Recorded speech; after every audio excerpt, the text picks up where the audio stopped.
कहानी का भाग 1 अहंकार की हार।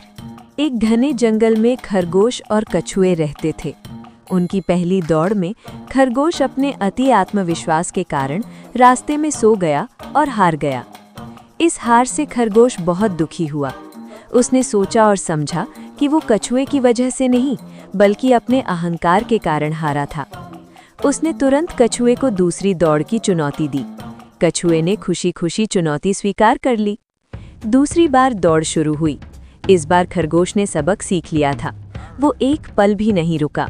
वो पूरी तेजी से दौड़ता रहा और अंत रेखा तक नहीं थमा।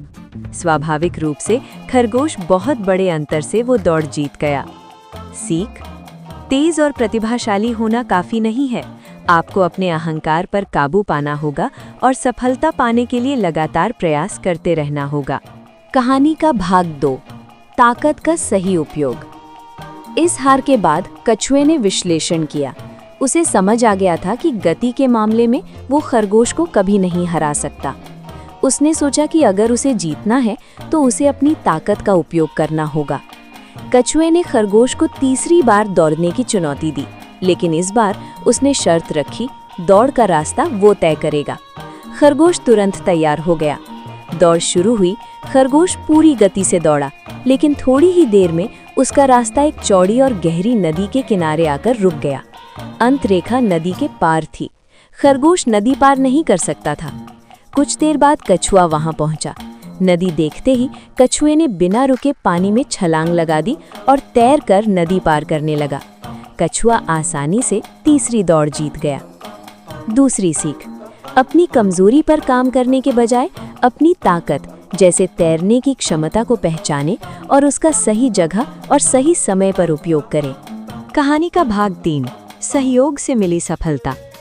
तीसरी दौड़ के बाद खरगोश और कछुआ दोनों ने एक दूसरे को देखा और उन्हें सच्चाई समझ आ गई।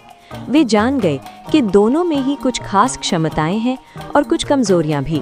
उन्होंने चौथी और आखिरी दौड़ लगाने का फैसला किया, लेकिन इस बार वे एक टीम के रूप में दौड़ेंगे। दौड़ शुरू हुई। जमीन पर नदी के किनारे तक का सफर तेजी से पूरा करने के लिए खरगोश ने कछुए को अपनी पीठ पर बिठाया और पूरी तेजी से भागा। नदी पार करते समय नदी के पास पहुंचकर खरगोश कछुए की पीठ पर बैठ गया और कछुए ने तैरकर नदी पार की। अंतिम चरण में नदी पार करने के बाद खरगोश ने फिर से कछुए को अपनी पीठ पर बिठाया और वे दोनों एक साथ रिकॉर्ड समय में अंत रेखा तक पहुंच गए। उन्होंने न सिर्फ दौड़ जीती बल्कि उन्होंने आज तक का सबसे कम समय दर्ज किया। अंतिम सीख: जब हम अपनी व्यक्तिगत कमजोरियों को नज़रअंदाज करके एक दूसरे की ताकत का सम्मान करते हैं और मिलकर काम करते हैं तो हम व्यक्तिगत प्रयासों से कहीं ज्यादा बड़ी सफलता हासिल कर सकते हैं।